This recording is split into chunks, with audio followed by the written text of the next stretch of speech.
तो ऐसे ही कर्म भूमि में आपको भगवान ने जन्म दे दिया। अब आप नया कर्म करने के लिए स्वतंत्र हैं। अब आप पाप कर्म करते हैं या पुण्य कर्म करते हैं, अच्छा कर्म करते हैं या बुरा कर्म करते हैं, परिणाम वैसे ही मिलेगा जैसा आप कर्म करते हैं। तो ये छूट मिली है, मनुष्य जन्म की स्वतंत्रता है, जो चाहो वो कर सकते हो, लेकिन परिणाम पूर्व का भोगना पड़ेगा। अभी इस राशि को समझिए, जैसे हमारा जीवन पूर्व के परिणाम से युक्त है। आज हम अच्छा कर्म कर रहे हैं, लेकिन मुझे अगर परिणाम में दुख भोगना है तो मैं दुख भोगूंगा अच्छा कर्म करते हुए भी, और अगर वो परिणाम में उसे सुख भोगना है तो वो पाप कर्म करते हुए भी सुख भोगेगा, क्योंकि परिणाम पीछे के कर्मों से है। अभी जो कर्म कर रहे हैं इनका परिणाम आगे आएगा। तो ये देखा जाता है कि धर्मात्मा पुरुष, अच्छा आचरण करने वाला दुखी है, पाप कर्म करने वाला सुखी है। तो वर्तमान के कर्मों के प्रभाव से नहीं, पूर्व कर्मों के प्रभाव से। वर्तमान कर्म आगे चल करके उसका परिणाम आएगा, वो आज नहीं आएगा। जैसे आज हमने बोया तो आज ही फसल थोड़ी काट लेंगे, कम से कम 5 महीना 6 महीना किसान को लगता है फसल काटने में। ऐसे हमारी बड़ी सरकार है, अनंत ब्रह्मांडों का शासन हो रहा है, अनंत ब्रह्मांडों का निर्णय हो रहा है। तो आज जो हम कर्म कर रहे हैं ये आगे चल करके हमें लाभ देगा, परम सुख देगा, इसमें कोई संशय नहीं है। लेकिन इस बात में देख करके हम लोग कभी कभी भ्रमित हो जाते हैं, क्या धर्मात्मा धर्म से चल रहा है, बहुत अच्छा आचरण है, लेकिन वो दुखी है। और एक शराब पी रहा, व्यभिचार कर रहा, गुंडागर्दी कर रहा, बड़े मौज में है। एक बेईमानी कर रहा है, कार में चल रहा है, एक ईमानदारी कर रहा है, साइकिल से चल रहा है। तो ये जो क्रम देखने को मिलता है ये कभी कभी हम लोगों को संशय में डाल देता है, लेकिन संशय नहीं, ये पूर्व का कर्म है। वर्तमान का कर्म जब साइकिल में चलने वाले का आएगा तो हवाई जहाज में उड़ेगा, क्योंकि पाप कर्म का परिणाम नाश है और पुण्य कर्म का परिणाम प्रकाश है। तो वर्तमान में पुण्य करते हुए हम दुख भोग रहे हैं, ये हमारे पूर्व जन्म का कर्म। जैसे मानो हम बचपन से बाबा जी हैं, हमारी दोनों किडनी फेल है, रोज डायलिसिस होता है। अभी हमारे पाप कर्म का है, किसी जन्म का पाप उदय हुआ, अब हमें ये इस कर्म का जो इस जन्म में कर्म किया ये उसका थोड़ी फल है। नहीं कहते ना कि देखो खूब धर्म कर्म करता सड़ रहा है, तो उसका पूर्व का जो पाप कर्म, जैसे भीष्म पितामह जी बाल ब्रह्मचारी, बड़े भजनानंदी, सत्य प्रतिज्ञ, जो बोला वो किया, और उनको 6 महीना बाणों की सैया पे। तो पूर्व के कर्मों का परिणाम आज हम भोग रहे हैं, और आज के कर्मों का परिणाम हमें आगे मिलेगा। रितेश जी दतिया से। श्री हरिवंश महाराज जी, भगवत प्राप्ति में सबसे बड़ी बाधा क्या है जिससे उपासक को बचना चाहिए? 3 बाधाएं, कंचन, कामिनी और कीर्ति। ये 3 बाधाएं जिसे शास्त्रीय भाषा में लोकैषणा, वित्तैषणा और पुत्तैषणा कहा गया है। जब हम भजन करते हैं तो हमारे अंदर सबसे पहले आकांक्षा जागृत होती भोग की, वो पहले से ही होती है। लेकिन जब भजन करते हैं तो ज्यादा, क्योंकि जब काम देखता है ना कि अभी हमें परास्त करके राम की तरफ बढ़ना चाहता है तो पूरी ताकत लगा देता है। तो साधक जो सुविधा भोग की चाहता है वो माया सुविधा देने लगती है। जो भी भोग, जैसी भी भावना करेगा उसको बिल्कुल पर्सनल सुविधा मिल जाएगी, पर वो भगवत प्राप्ति से भ्रष्ट हो जाएगा। जो चतुर सुजान साधक, नहीं मुझे भोग नहीं भोगना, मुझे भगवान की प्राप्ति करनी है। हर इंद्री का भोग होता है, रसेंद्री का अच्छा अच्छा खाना, नेत्रेंद्री का मनमानी देखना, जैसे गंदी बातें देखना भी तो मोबाइल आदि से, कानों से गंदी बातें सुनना। तो भगवान की प्राप्ति के लिए सबसे पहला कामिनी। कामिनी का तात्पर्य स्त्री से ही केवल नहीं होता, जो हमारी बुद्धि कामना से युक्त हो गई वो कामिनी हो गई। अब वो जो जो कामनाएं करेगी भोग की वो प्राप्त होती जाएंगी, लेकिन भगवान नहीं मिलेंगे। दूसरा है कंचन। जब हम भगवान के मार्ग में काम पर विजय प्राप्त करके चलते हैं आगे, तो ये दूसरा परीक्षा के लिए आ जाता है। रुपया, कितना अधिक रुपया हम इकट्ठा कर सकें, हमारा कितना वैभव अधिक बढ़ जाए, ये आकांक्षा जागृत होती है। जहां इस आकांक्षा में साधक फंसा तो तो भगवान की प्राप्ति से गया। अगर इससे भी विजय प्राप्त कर ले गया तो मेरा नाम विश्व में हो जाए, मेरी कीर्ति हो जाए, मेरा सब कोई नमस्कार करते हुए यशगान करे, यहां मिटिया मिट हो गया। अगर इनको पार कर ले जाए तो फिर सिद्धियां आती हैं, रिद्धियां सिद्धियां। रिद्धि सिद्ध पेरे बहु भाई, बुद्धि लोभ दिखावे आई। होए बुद्धि जो परम सयानी, तिन तन चितई नान हित जानी। जो रिद्धियों सिद्धियों का भी त्याग कर दे वो भगवान को प्राप्त होता है। तो भगवान की प्राप्ति में ये बाधाएं हैं, कंचन, कामिनी, कीर्ति और सिद्धियां। सिद्धियों तक पहुंचना तो बहुत मुश्किल बात होती। पहले देखो इतिहास में आता है कि अमुक ऋषि को भ्रष्ट करने के लिए अमुक अप्सरा आई। अब आप कभी नहीं सुनोगे, नहीं सुनोगे। क्यों? जरूरत है नहीं। 100 रुपया में जब आपका काम हो गया तो 1 करोड़ की चेक देने की जरूरत क्या है?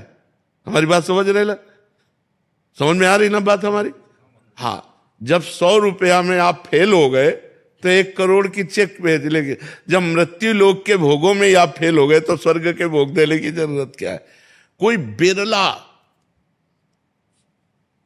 भगवान की इस माया के आकर्षण से बच पाता है, नहीं तो कोई कंचन में फंस गया, कोई कामिनी में फंस गया, कोई कीर्ति में फंस गया, और कोई जो तीनों को पार कर गया वो सिद्धियों में फंस गया। चमत्कार। अगर सिद्धियों को पार कर जाए तो भगवान को प्राप्त कर ले। बड़ा कठिन है भगवान को प्राप्त करना, क्योंकि ये इतनी बड़ी बड़ी आकर्षणकारी माया की जो घाटियां हैं, इन घाटियों को पार करना बड़ा मुश्किल है, बड़ा मुश्किल है। बोले कितने हो गए बैंक में? बोले इतने, अब और इतने हो जाए, अब और इतने हो जाए। अब भजन भगवान मिलने के लिए किया था और वो संकल्प बनने लगा। अब 1000 करोड़ हो तो 2000 करोड़ वाला सामने नजर आ रहा है। बोले यार इसको तो क्रॉस करना ही चाहिए, हमारा नंबर इसके ऊपर होना चाहिए। गया वो भगवान की प्राप्ति के लिए जो मार्ग चयन किया था, तपस्या की थी, भजन किया था, वो इसमें सब चला जाता है। बहुत विचित्र भगवान की माया है। इसीलिए शिव विरंच का मोहई को है बपुरान, अस जिय जान भजी मायापति भगवान। जो हृदय से भगवान की शरण में होकर भगवान का नाम जप करते हैं तो भगवान उसकी रक्षा कर लेते हैं। करो सदा तिनके रखवारी, जिम बालक राखे महतारी। जैसे माँ अपने बच्चे की रक्षा करती है, ऐसे भगवान अपने भक्त की रक्षा करते हैं। ये सब बाधाएं हटा देते हैं, तभी भगवत प्राप्ति होती है। नहीं तो भगवान को ज्यादा कोई प्यार नहीं करता, माया को ज्यादा प्यार करता है। देखो ना, एक बार लक्ष्मी जी ने भगवान नारायण से कहा कि प्रभु ऐसे सारा जगत तो आपका ही है, लेकिन प्यार हमसे ही ज्यादा करता है।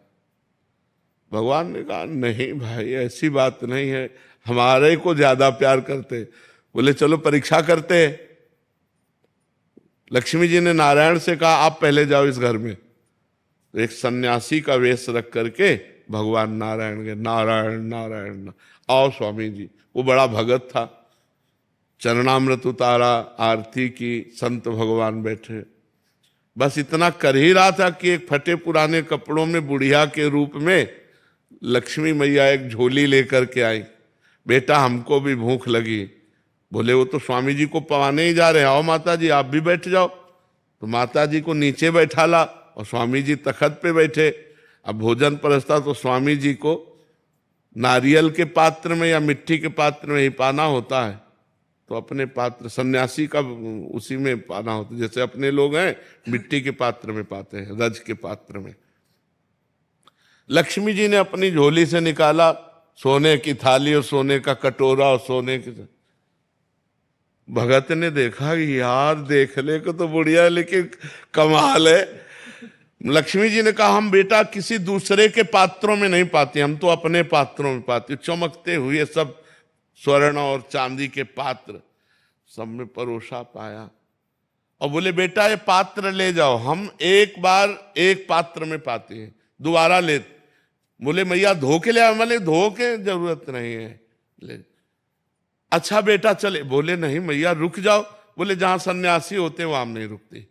बोले ए स्वामी जी उठाओ अपना दंड का बंडा।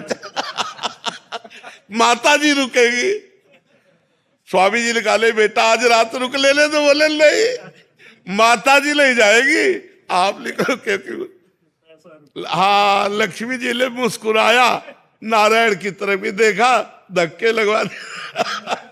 तो संसार नारायण, और अगर लक्ष्मी जी की बात रखी जाए तो ज्यादा लक्ष्मी जी को प्यार करेगा, नहीं प्यार करेगा?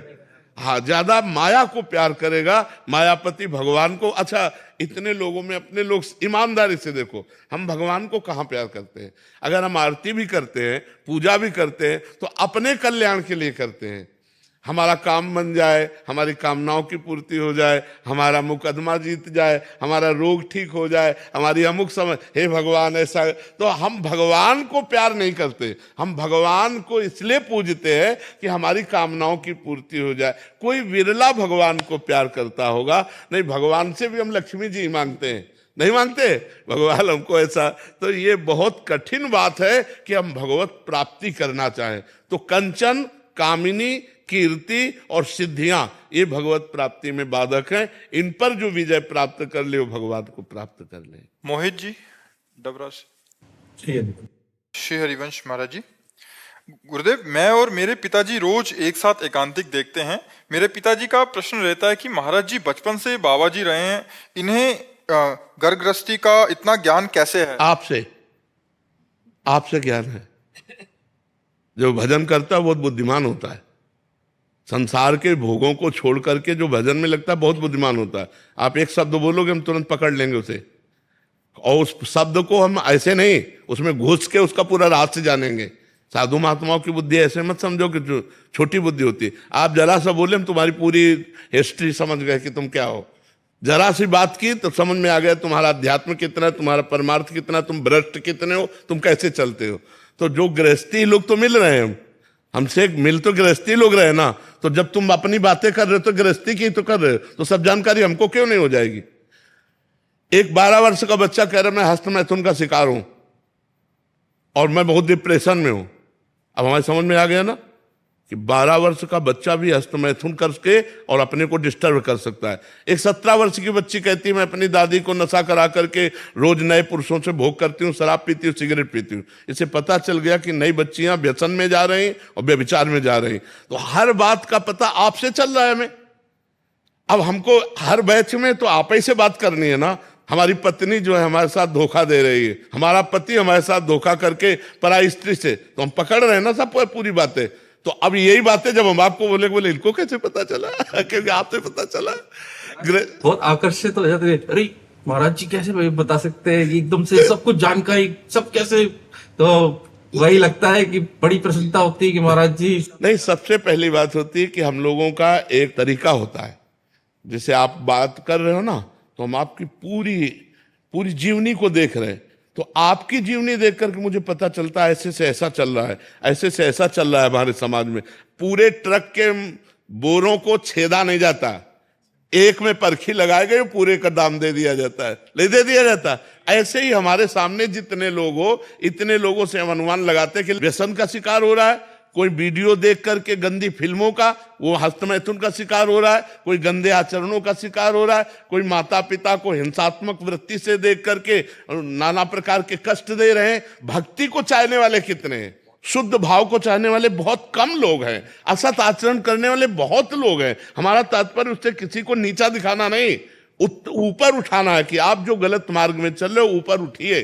तो ऐसे जो हमको संसार का ज्ञान है, हम बताएं गंगा किनारे से जब आए थे हम, तो हमको बिल्कुल कुछ संसार का ज्ञान नहीं था। आप लोगों से संसार का ज्ञान हुआ। जो हमारा 20-25 वर्ष गंगा किनारे कटा वो एकदम एकांत, ना हमें पता था बॉयफ्रेंड, ना गर्लफ्रेंड, ना संसार, ना मोबाइल कभी रखा और ना आज भी मोबाइल रखते। हमें संसार का पता आपसे चलता है कि क्या हो रहा है। महाराज जी आज वहां ऐसे से ऐसे घटना घटी, अब हम पूरी घटना को दृश्य रूप में लाते हैं। ऐसा हो रहा तो हमारा समाज इस कोटि से जा रहा है। उसी बात को हम आपको समझाते हैं कि देखो आज हमारा समाज इस तरफ जा रहा है, हमारे समाज को ठीक होना चाहिए। अच्छा आप बताओ, कोई भी पुरुष क्या अपनी पत्नी को ऐसा देख करके बर्दाश्त करेगा कि वो किसी पर पुरुष से? आप विचार करो, कोई बर्दाश्त करेगा? अच्छा कोई भी स्त्री ये कैसे बर्दाश्त कर सकती है कि तुम उसके पति होकर किसी और के साथ? क्या ये नहीं हो रहा है? अधिक मात्रा में बढ़ता चला जा रहा है और ये इतना गंदा माहौल बनता चला जा रहा है कि पत्नी को अपने बॉयफ्रेंड से मिलने के लिए जो बाधाएं हैं कोई साफ कर दो। अपने गर्लफ्रेंड से मिलने के लिए अपनी पत्नी बाधा बढ़ रही, उसको ये क्या हो रहा है? समाचार सुन करके देखो कि क्या हो रहा है देश में। पूरे भारत के अगर समाचार को सुनो, ऐसा क्यों हो रहा है? छोटी छोटी बच्चियों के साथ बलात्कार करके आग लगा रहे हो, मार रहे हो, जला रहे हो। ये राक्षसी भाव क्यों आ रहा है? क्योंकि अध्यात्म नहीं है जीवन में, धर्म नहीं जीवन में, तो ये बढ़ता ही चला जाएगा। अगर आप इसे नहीं रोकोगे तो बढ़ता ही चला जाएगा। इसे रोकना होगा।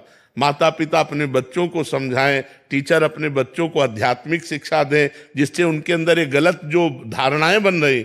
अब जितना एक गृहस्थ आदमी 50 वर्ष का पहले जानता था, उतना 15 वर्ष का बच्चा आपको बता देगा पूरा सब जानकारी, क्योंकि वो मोबाइल है ना, सब सर्च करके सब पता है बच्चों को कहाँ क्या होता है, कैसे क्या होता है। उन्हें 10-12 वर्ष के बच्चे ही बच्चे होते थे।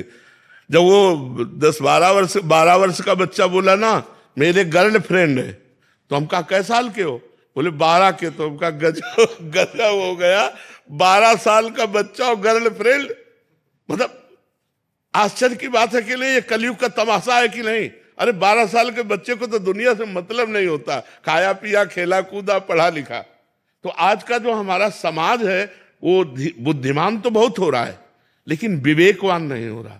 बुद्धि तो बहुत बड़ी है लेकिन विवेक का प्रयोग करके हम अधर्म से बचें, ये बहुत कठिन है। तो हमको जो कुछ समाज का ज्ञान हुआ वो आप लोगों से ही ज्ञान हुआ है। पुनीत जी। राधा वल्लभ श्री हरिवंश। श्री हरिवंश महाराज जी, गुरुदेव भगवान आप कहते हैं कि हर श्वास में नाम जप करो, नाम चल रहा है तो मृत्यु हो जाए तो निश्चित भगवत प्राप्ति होगी, लेकिन गुरुदेव भगवान जीते जी भगवत प्राप्ति का अनुभव हो, इसके लिए क्या करना होगा? प्रेम। किसका प्रश्न है? प्रेम। जब तक प्रेम प्रकट नहीं होगा तब तक भगवत साक्षात्कार नहीं होगा।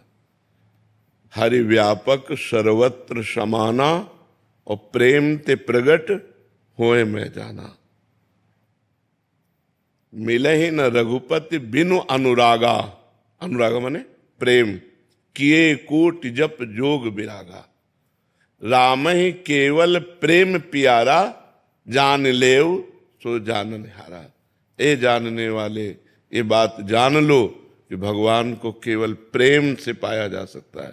कण कण में भगवान व्याप्त है लेकिन वो प्रेम से ही प्रकट होते हैं। हरि व्यापक सर्वत्र समाना, प्रेम ते प्रकट होए मैं जाना। बहिरंतश्च भूतानाम अचरम चरमेव च दूरस्थम चांतिके चतत। वो दूर भी है, वो नजदीक भी है, वो भीतर भी है, वो बाहर भी है, वो सूक्ष्म भी है, वो महान भी है, अणु अणियान महतो महियान, पर प्रेम से उनको पाया जा सकता है। जीते जी भगवत दर्शन प्रेम से। जब उनके बिना जिया ना जाए। रुदु सुश्रम राजन कृष्ण दर्शन लालसा। भगवान के लिए हर समय रोना आ रहा है, हे नाथ अब आपके बिना जिया न, ये अंदर की व्याकुलता, तब वो प्रकट हो। भय प्रकट कृपाला। भगवान कृपा करके प्रकाशित हो जाते हैं। हमारे आपके हृदय में है, हमारे आपके पास है। कोई कण कोई क्षण ऐसा नहीं जहां भगवान न हो। इसलिए प्रेम, और प्रेम सबसे दुर्लभ वस्तु है।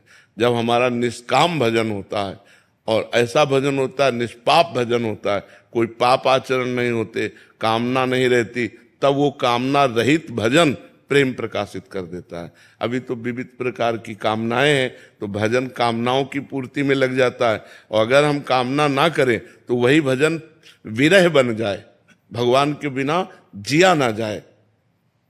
जब से तुम बिछुरे पिए प्यारे, कबहु न पायो चैन, दरस बिन दुख न लागे नैन। कबीरा हंसना छोड़ दे, रोने से कर प्रीति, बिन रोए किन पाइया, प्रेम प्यारा मीत। प्रेम प्यारा मीत। जब रो रो कर भगवान को आंसुओं से पुकारा जाता है तब तो भगवान, पर वो स्थिति होनी चाहिए, नाटक थोड़ी चलेगा। वो स्थिति होनी चाहिए कि भगवान के बिन जिया नहीं जा रहा, तब वो व्याकुलता पैदा होती। उसी व्याकुलता में भगवत साक्षात्कार। खूब नाम जप करो, इसी से आ जाएगी। अभी हमने बताया नहीं, नाम जप अभी हमारा खर्चा हो रहा कामनाओं में, और जिस दिन निष्काम नाम जप होने लगेगा, निष्काम कोई कामना नहीं, वही प्रीति बन जाता है। वही नाम, प्रेम मूल यह नाम है, प्रेमी रसिक जपत यह नाम, प्रेम मगन निज बन विश्राम, श्री हरिवंश जहां रहा है। प्रेम प्रवाह परे जन सोई, तब क्यों लोक वेद सुधि होई, जब हरिवंश कृपा करी। प्रेम मूल, मूल माने जड़, प्रेम की जड़ क्या है? नाम। प्रेम मूल यह नाम है। और जब प्रेमी रसिक, प्रेमी रसिक का तात्पर्य होता निष्काम, जिसके अंदर कोई तत्सुख भावना होती है उसे रसिक कहते हैं। स्वसुख भावना का त्याग हो गया तो कामनाओं का त्याग हो गया, क्योंकि कामनाएं स्वसुख भावना में होती हैं, तत्सुख भावना में नहीं। आपको सुख मिले ये कामना बंधनकारी नहीं है, ये भगवत स्वरूप है।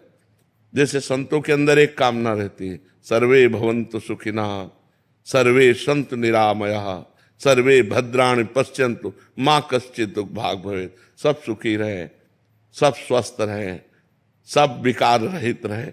ये कामना कोई कामना थोड़ी है, ये तत्सुख भावना है, इससे भगवान प्रसन्न होते हैं।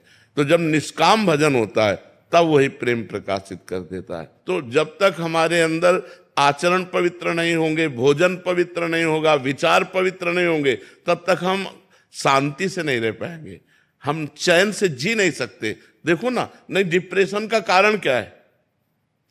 व्यर्थ चिंतन, निगेटिव चिंतन। ये क्यों आ रहा है?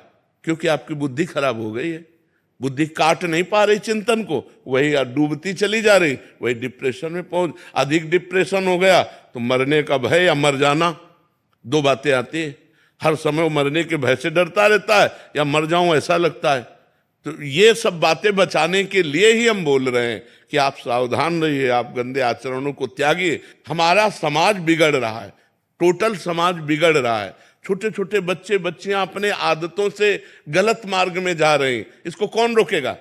माँ बाप से कहते तो कहते आप चुप रहिए, हम समझदार हो चुके हैं, अपना देख लेंगे। शास्त्र पढ़ना नहीं, समाज को सुधारेगा कौन? समाज किससे सुधरेगा? तो हमारे समाज में आप खुद इतने लोग बैठे हो, देखो आज हमारे समाज की दशा क्या हो रही। लड़के बच्चे आज वर्तमान को देख रहे हैं, वर्तमान में भोग मिल रहा है, वर्तमान में सुख मिल रहा है, लेकिन उसका भविष्य देखो, तुम्हारा भविष्य क्या होगा?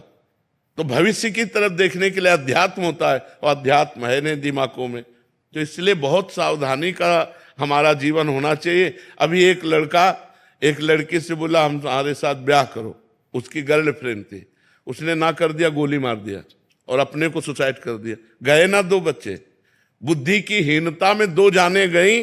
अब क्या मर जाना किसी समस्या का समाधान है क्या? अब ये बुद्धि कैसे सुधरेगी? दिया विनय सिखाती है, अपनी माता पिता की झुक करके आज्ञा का पालन करना। मात पिता प्रभु गुरु के बानी, बिनहि विचार करी शुभ जानी। माता पिता कभी अपने बच्चों का अशुभ नहीं, वो कोई राक्षस हो बात अलग है, नहीं तो कोई अशुभ नहीं करता, अपने बच्चों को बढ़ाना ही चाहता है, सुखपूर्वक उनका जीवन कटे ऐसा ही शिक्षा देता है। तो माता पिता गुरु संत इनकी वाणी को सुन करके अपने जीवन में उतारे तो हमारा अध्यात्म भाव पुष्ट हो, तो हमारी ये दुर्गति रुके। भगवत प्रेम तो बहुत ऊंची बात है, पहले मनुष्यता आ जाए। एक लड़की यहां बैठ के कह रही थी कि हम अपनी दादी को नशे की गोलियां खवाती हूं और शराब पीती हूं और नए पुरुष से रोज भोग करती हूं, क्या मेरा कल्याण हो जाएगा? कै साल की हो? तो बताए 17 साल की। अब बोलो, जो अभी पढ़ने की अवस्था है, अभी जीवन को उन्नति में, वहां तुम इस आचरणों में उतर गए, अब क्या तुम्हारा जीवन बचेगा? जो सत्संग सुन रहे हैं, जो शास्त्र को जान रहे हैं, उनकी बुद्धि तो चैन लेने नहीं दे रही, लेकिन जो धर्म विरुद्ध है उनकी बुद्धि क्या करेगी? अगर हमारी बुद्धि शुद्ध नहीं रहेगी तो हमसे ऐसे आचरण कराती रहेगी, जिससे हमारा भी जीवन नष्ट होगा और दूसरे का भी जीवन नष्ट होगा। तो हमें भगवान का आश्रय लेकर शास्त्रों के अनुसार जीना चाहिए, जिससे हमारी बुद्धि पवित्र हो, हम खुद चैन से जी सके और दूसरों को भी चैन से जीने का अवसर दें। अब पति है, विश्वास करता है कि तुम हमारी अर्धांगिनी हो, तुम जहर दे रहे हो, तुम बॉयफ्रेंड के साथ मिलकर उसके साथ धोखा कर रहे हो। पत्नी अर्धांगिनी है, उसने पूरा जीवन दे दिया, तुम पुरुष होकर के दूसरी स्त्री का संयोग कर रहे हो और अपनी पत्नी के साथ छल कर रहे हो। तो ये सब समाज में क्या नहीं हो रहा? आप देख रहे हो कितनी जोर से बढ़ रहा है, इसको कौन रोकेगा? संत वाणी, शास्त्र वाणी, गुरु वाणी, यही रोकेंगे। अगर इनकी बात नहीं मानोगे तो फिर किन की बात मानोगे? वो जो कह रहे हैं उसके अनुसार चल कर देखो, तुम्हारा मंगल हो जाएगा। मोनिका जैन जी, राजस्थान से। राधे राधे महाराज जी। महाराज जी, हम स्त्रियां बहुत से रिश्तों की भूमिका निभाती हैं, जैसे बेटी, पत्नी, माँ, बहन, लेकिन इन सबसे अलग अपना अस्तित्व क्या है और उसे कैसे याद रखें? भगवान का भजन करते हुए यदि हम भगवान के अंश हैं ये ध्यान रखेंगे तो हम सब ठीक कर लेंगे। हम ना स्त्री है ना पुरुष है। ममैवांशो जीवलोके जीव भूता सनातना। भगवान कह रहे हैं, अय जीव तू मेरा सनातन अंश है, मैं भगवान का अंश हूं। स्त्री शरीर रूपी पोशाक मिली है। अब इस पोशाक की रक्षा के लिए हमें अपने धर्म का पालन करना है। पति को भगवान मानना है, पुत्र के प्रति भगवत भाव रखना है, सास ससुर की सेवा करनी, अतिथि की सेवा करनी, पर सब में भगवत भाव रखते हुए, क्योंकि मैं भगवान का हूं। मेरा पहला रिश्ता भगवान से है, ना कि पति से या पुत्र से। वो तो इस जन्म के हैं। अनेक जन्मों से भी मैं जिसका अंश हूं वो मेरे पहले रिश्तेदार, पहले संबंधी, पहले पिता, पहली माता, पहले गुरु भगवान हैं।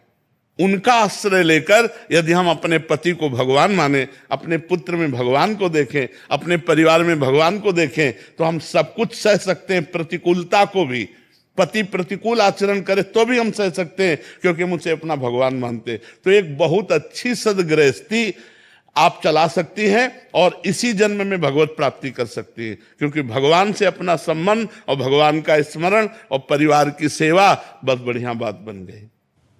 गुरुदेव, ये सुदुराचारी कैसे अनन्य भाग हो सकता है? हाँ, इसलिए हो सकता है।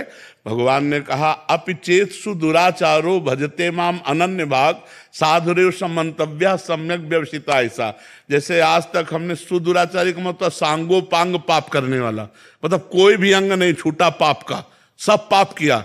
लेकिन आज मुझे सत्संग के द्वारा पता चला कि पापी को नरक की प्राप्ति होती, दुर्गति होती। अब क्या होगा? बोले एकमात्र भगवान है जो कह रहे हैं, सर्वधर्मान परित्यज्य मामेकम शरणम ब्रज अहम त्वाम सर्व पापेभ्यो मोक्षयिष्यामि मा शुचा। बस उसने ठान लिया कि मेरा कल्याण तो सिर्फ भगवान कर सकते हैं, मैं तो महापापी हूं।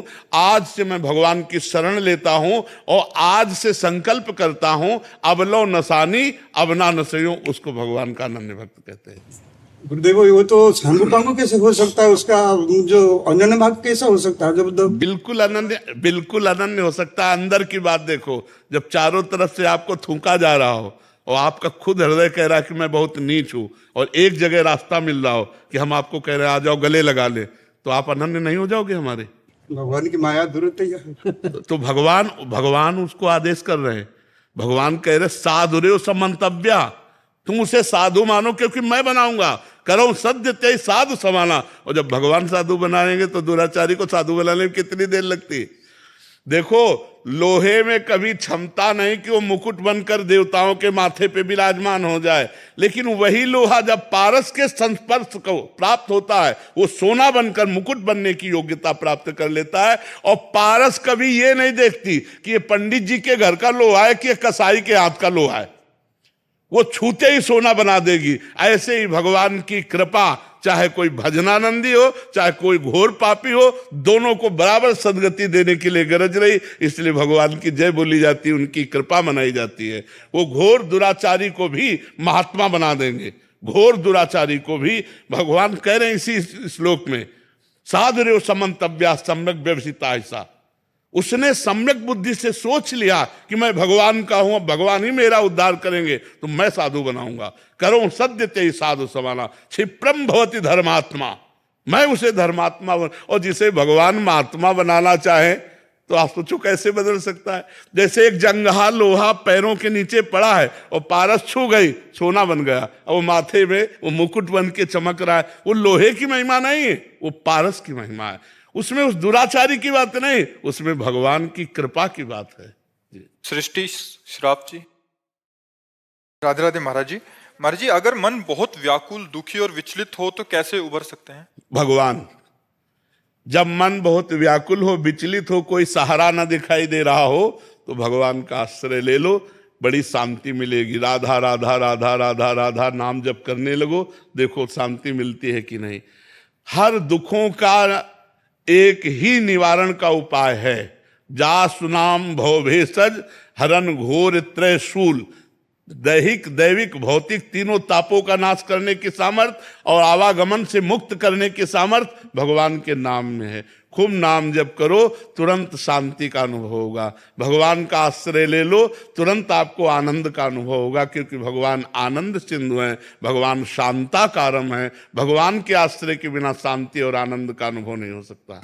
महाराज जी, आपने कहा कि शांति का प्राप्त होगा, पर अगर आपको जैसे ड्यूटी करनी है, मान लीजिए जैसे अर्जुन थे अपनी लड़ाई में और कृष्ण भगवान ने उन्हें बोला, हाथ रख दिया कि आप लड़िए, तो उसके लिए क्या करना पड़ेगा जब आप कई जगह फंसे हुए हैं और आपको सिर्फ भगवान का सपोर्ट चाहिए लड़ने के लिए? तो आप आनंद पूर्वक हर कार्य कर सकते हैं। यदि आप भगवान का सपोर्ट लिए हुए हैं ना, तो आप देखो हमारा शरीर किडनी से बीमार है, रोज डायलिसिस होता है, बोलने की क्षमता रहित व्यक्ति हैं, बोलने की क्षमता नहीं, लेकिन बोल रहे हैं।